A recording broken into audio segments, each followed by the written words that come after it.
আসুন আজ আমরা এমন এক সফরের কথা জানি যেই সফরের যাত্রী আমাদের প্রত্যেককেই হতে হবে। এটি এমন এক জগতের কাহিনী যা আমাদের এই পৃথিবীর ঠিক পরেই শুরু হয়, কিন্তু যা আমাদের চোখের আড়ালে। এটি হলো মৃত্যুর পরের জীবনের প্রথম ঘাঁটি, আখিরাতের প্রথম দরজা, কবরের জীবনের পূর্ণাঙ্গ কাহিনী। যখন কোনো মানুষের দুনিয়াতে বেঁচে থাকার সময় শেষ হয়ে যায়, তখন আল্লাহর হুকুমে মৃত্যুর ফেরেশতা হযরত আজরাইল আলাইহিস সালাম তার কাছে এসে হাজির হন। যদি মৃত ব্যক্তি একজন নেককার বা ভালো মানুষ হন, তবে ফেরেশতারা তার কাছে আসেন নূরের মতো উজ্জ্বল আর সুন্দর চেহারা নিয়ে।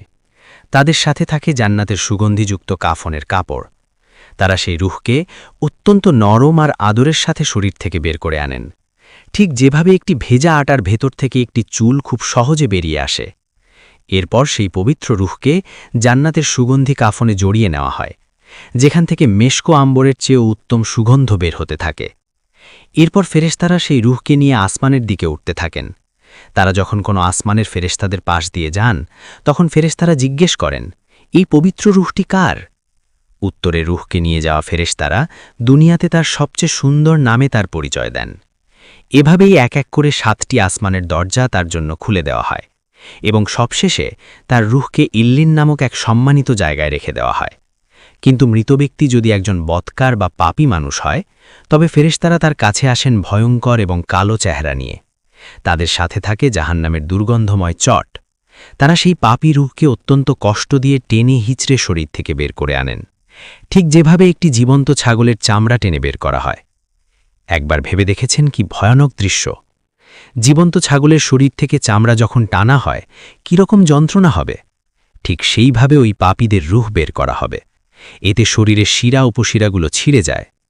এরপর সেই নাপাক রূহকে জাহান্নামের দুর্গন্ধময় চটে জড়ানো হয়, যেখান থেকে মরা পশুর চেয়েও জঘন্য দুর্গন্ধ বের হতে থাকে। ফেরেশতারা যখন সেই রূহকে নিয়ে আসমানের দিকে উঠতে থাকেন, তখন আসমানের দরজা তার জন্য বন্ধ করে দেওয়া হয়, তাকে ভেতরে ঢুকতে দেওয়া হয় না।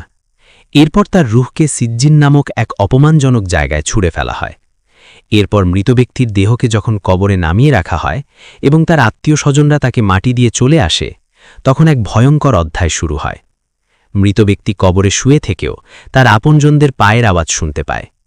যখন কবরের কাছ থেকে শেষ ব্যক্তিটিও 40 কদম দূরে চলে যায়, তখন কবরের মাটি তাকে এমন জোরে দুই পাশ থেকে চাপ দেয় যে তার বুকের এক পাশের হাড় অন্য পাশের হাড়ের ভেতর ঢুকে যায়। এই চাপ থেকে কেউই রক্ষা পাবে না, সে যত বড় নেককারই হোক না কেন। এরপর শুরু হয় সেই আসল পরীক্ষা। কবরে সেই ভয়ঙ্কর মাটির চাপের পর হঠাৎ করে কবরের মাটি দুভাগ হয়ে যায় এবং আগমন ঘটে দুই ভয়ঙ্কর ফেরেশতার। তাদের নাম মুনকার এবং নাকির। হাদিসের বর্ণনা অনুযায়ী তাদের দেখতে অত্যন্ত ভয়ঙ্কর। তাদের গায়ের রং হবে নীল কালো, চোখগুলো হবে আগুনের গোলার মতো, আর তাদের কণ্ঠস্বর হবে বজ্রপাতের মতো ভয়ঙ্কর। তাদের হাতে থাকবে বিশাল এক লোহার হাতুড়ি। সেটি এত ভারী হবে যে দুনিয়ার সকল মানুষ মিলেও তা মাটি থেকে তুলতে পারবে না। তারা কবরে সেই লোকটাকে বসিয়ে দেবেন এবং এক ভয়ঙ্কর ধমকের সুরে জিজ্ঞেস করা শুরু করবেন। যদি মৃত ব্যক্তি একজন নেককার বা ইমানদার বান্দা হন, তবে তিনি এই ভয়ঙ্কর দৃশ্য দেখেও ভয় পাবেন না, কারণ আল্লাহ তার অন্তরকে শান্ত এবং দৃঢ় করে দেবেন।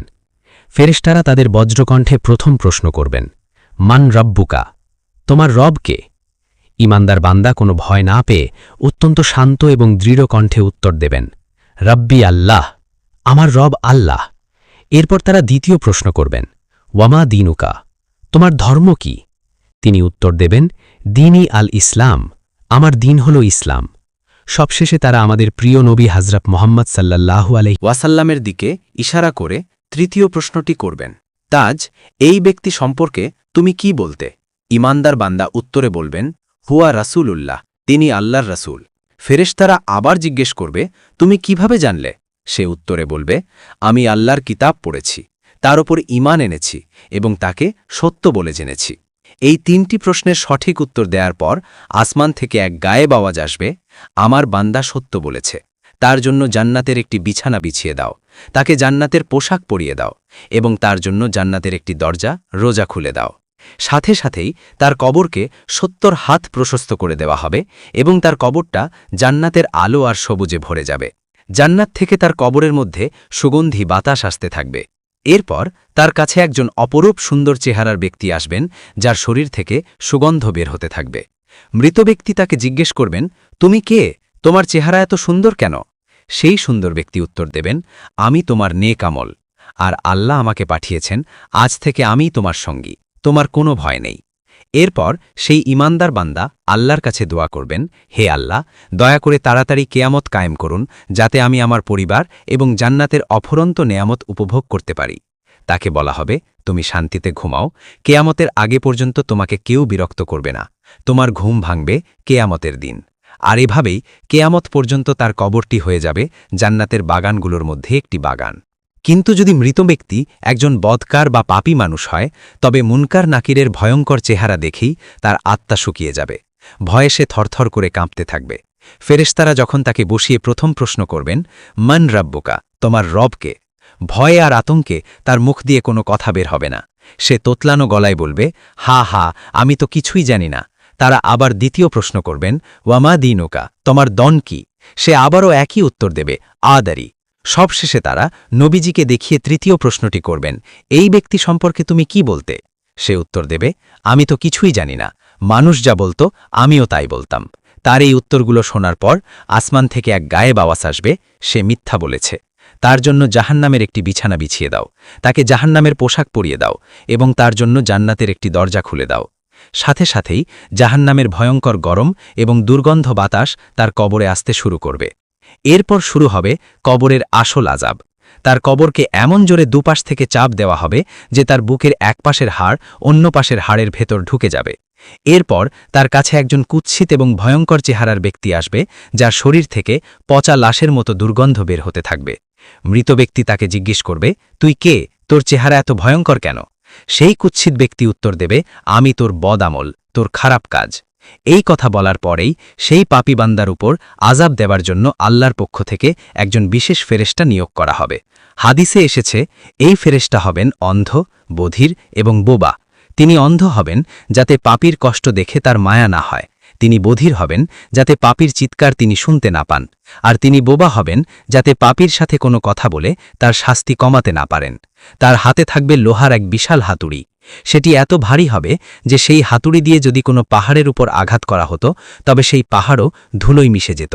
সেই ফেরেশতা কোনো কথা না বলে সেই পাপী বান্দাকে ওই হাতুড়ি দিয়ে এমন জোরে আঘাত করতে থাকবেন যে তার চিৎকারে মানুষ ও জিন ছাড়া পৃথিবীর সকল সৃষ্টি, পশু পাখি গাছপালা সবাই তা শুনতে পাবে এবং ভয়ে কেঁপে উঠবে। প্রতিবার আঘাতের পর সে মাটির সাথে মিশে যাবে, আর তাকে আবার আগের অবস্থায় ফিরিয়ে আনা হবে শুধুমাত্র শাস্তি দেওয়ার জন্য। শুধু তাই নয়, তার কবরের ভেতর ৯৯টি বিশাল বিশাল সাপ ছেড়ে দেওয়া হবে। সেই সাপগুলো এতটাই বিষাক্ত হবে যে তাদের একটি সাপও যদি পৃথিবীতে একবার নিঃশ্বাস ফেলত, তবে পৃথিবীর কোনো সবুজ ঘাসও আর জন্মলত না। সেই সাপগুলো কেয়ামত পর্যন্ত তাকে অবিরাম ধ্বংসন করতে থাকবে এবং তার শরীরকে ছিঁড়ে খুঁড়ে খেতে থাকবে। আর এভাবেই কেয়ামত পর্যন্ত তার কবরটি হয়ে যাবে জাহান্নামের অসংখ্য গর্তগুলোর মধ্যে একটি ভয়ঙ্কর গর্ত। এভাবেই মৃত্যুর পর কবরের জগতে মানুষ তাদের দুনিয়ার জীবনের প্রথম ফলাফল পেতে শুরু করবে। কারোর জন্য কবর হবে জান্নাতের বাগান, আর কারোর জন্য হবে জাহান্নামের গর্ত।